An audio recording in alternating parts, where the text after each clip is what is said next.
Alright, this video is going to be compiled of a few short and helpful tips that will make your first few hours of Splitgate a little less painful and hopefully a bit more fun. But before we get started, we are close to 1,000 subs, so make sure you hit that subscribe button down below. It will be very helpful. But let's get into it.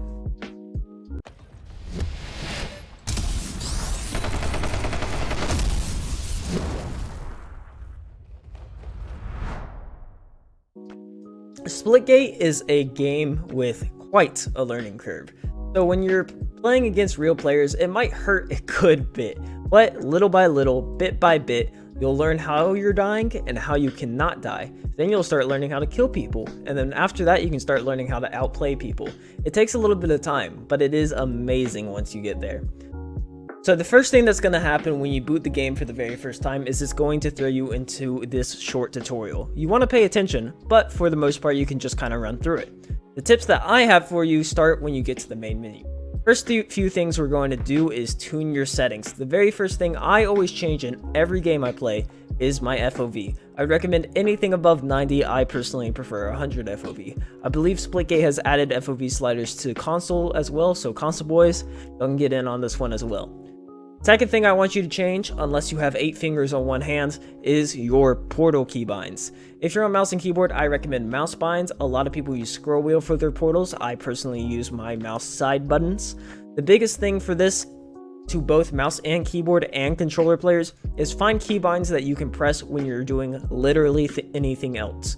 You don't want to not be able to throw a portal just because you're strafing to the left and situations like that. Next thing we're going to look at is your sensitivity. This game can be a bit tricky in the sense that you want a sensitivity slow enough to aim and fast enough to throw portals.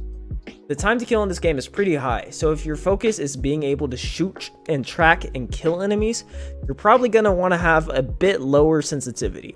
If you want to focus on being able to portal everywhere super fast without making your arm sore or getting motion sickness, you're going to want to crank that sense up a little bit. My sensitivity has always been a happy medium just every game I play. I run 800 DPI with 3.802 in-game sensitivity if you want to know mine. I want to cover this real quick. You can change your crosshairs for every gun in this game, which is lit. I haven't messed with it, but might soon. That's it for my must-know on settings. You can tune the rest of your settings to your liking. Next up, I want to show you the practice range. It's under the training tab and is a nice area to get acquainted and used to the gunplay of this game. Here you can also get used to the movement and start learning how to portal around the map. Which leads us to our next point, which is it's not essential that you go and learn every map, but understand people that have been playing this game for longer than you will have more map knowledge than you, so just don't get frustrated if it feels like people are randomly popping up behind you all the time. It's part of the learning curve with both the maps and the portals. And one small note for the maps is learn the power weapon spawns. Winning the power weapons wins you games, baby.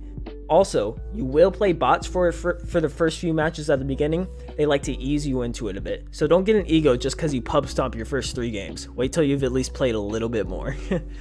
My biggest tip for this entire video though is to learn how to portal efficiently and well as soon as possible. I have a video about that you should check out. The link is in the description below. Also, small weapon tip for y'all. The hitbox is larger when you ADS with the sniper, as you can see in the video I'm playing. So, if you're going for those sweet one taps with the sniper, make sure you ADS, please. If there's one tip I can give you about the gunplay in this game though, it's aim for headshots. The TTK is so high, headshots become the difference maker when you get into gunfights. Okay, that's all of my super basic tips, but I know my thoughts are confusing to other people and the way they come out a lot, so let's make sure we make a big summary for that. 1. Tune your settings so you have the ability to play well, such as your FOV or your sensitivity or your crosshairs, stuff like that. 2. Start learning and don't tilt. Map knowledge and portal movement have big learning curves that will take time to learn how to use and a very long time to master. Just take your time, don't get mad about anything, and learn how to do it. 3. Practice. There's all this cool stuff you can do in the game and imagine, but it takes time and playtime to get good enough to do all that cool stuff. And with practice, there's all these cool training tools that Splitgate has. Make sure you utilize them if you think they're helpful to you. Hopefully, with this small beginner's guide, You will have slightly more fun at the beginning of your Splitgate career, and I hope I see you guys out there. Anyways, if you guys like this video, make sure you hit the like button, sub to the channel, all that good stuff. Hit all the other links down below. Thanks for watching. I'll see you next time. Goodbye.